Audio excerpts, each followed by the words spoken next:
Sobat-sobat Kristus, di Alkitab ini bercerita tentang bahwa Yesus itu naik ke atas gunung yang tinggi dan dia membawa bukan 12 tapi 3 muridnya yang sering dibawa oleh Yesus, Petrus, Yohanes, dan Yakobus.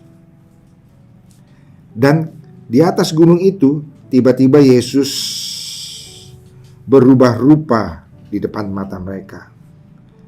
Jadi Yesus pakaiannya sangat putih berkilat-kilat. Tidak ada seorang pun di dunia ini yang dapat mengelantang pakaian atau melaundry pakaian seperti itu. Tiba-tiba mereka melihat ada 2 orang lagi yang berbicara dengan Yesus.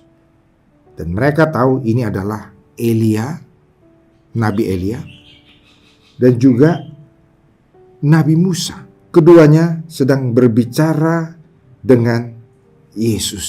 Saudaraku, apa sih yang dibicarakan mereka?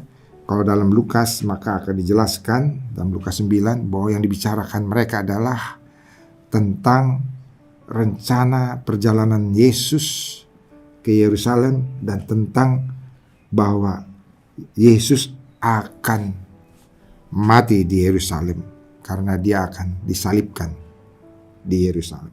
Dan mereka ada dalam kemuliaan yang sungguh luar biasa. Siapa yang bertemu dengan Yesus ini?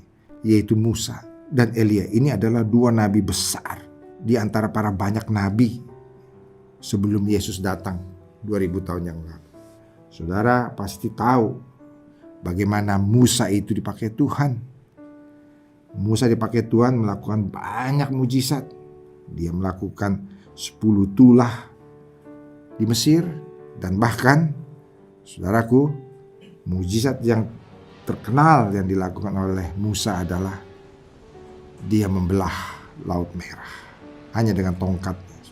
Itulah Musa. Dan Musa ada juga di zaman Musa, maka Tuhan memberikan satu mujizat yang sangat besar, di mana selama 40 tahun orang Israel yang jumlahnya jutaan itu setiap hari diberi makan dengan roti yang turun dari langit, mana, selama 40 tahun.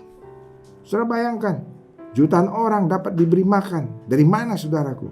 Di padang gurun. Ada roti turun dari langit. Saudara bayangkan, itulah Musa, saudara. Nabi yang besar. Satu lagi adalah Elia. Elia ini adalah nabi besar yang sangat terkenal pemberani, saudaraku.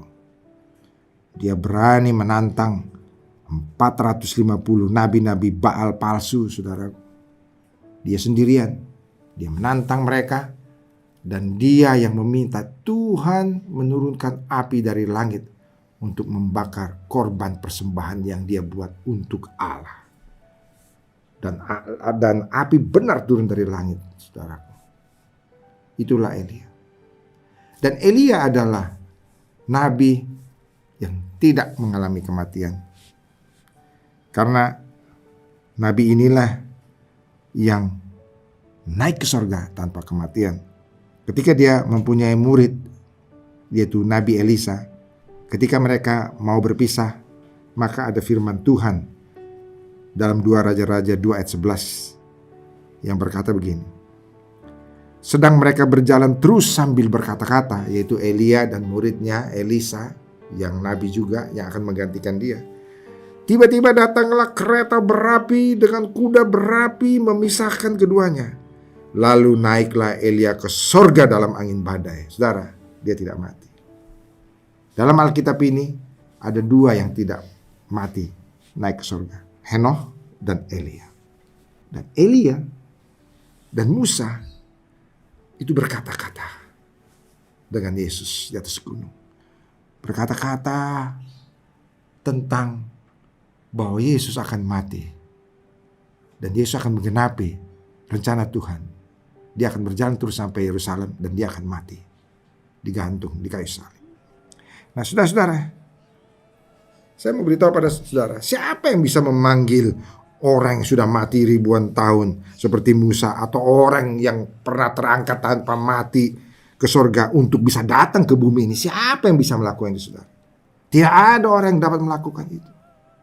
Tidak ada seorang manusia pun dapat memanggil orang yang sudah mati, saudaraku, atau yang berada dalam dunia yang lain untuk datang ke bumi ini. Tidak ada yang bisa melakukan kecuali Tuhan sendiri yang memanggil. Saudara harus lihat di sini. Siapa yang bisa memanggil Elia dan Musa?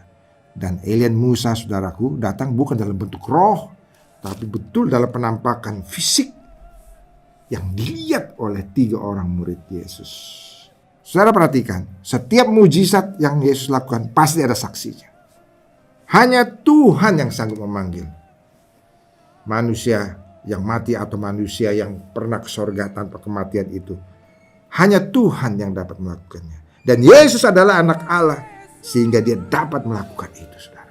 Dia lebih dari Elia, dia lebih dari Musa, saudara. Kenapa? Karena dia yang bisa manggil Elia, dia yang bisa manggil Musa. Sebesar-besarnya Elia, sebesar-besarnya Musa, dia lebih besar karena dia anak Allah. Karena itu, saudaraku, dan itu diteguhkan lagi, dinyatakan lagi dengan suara yang dari sorga.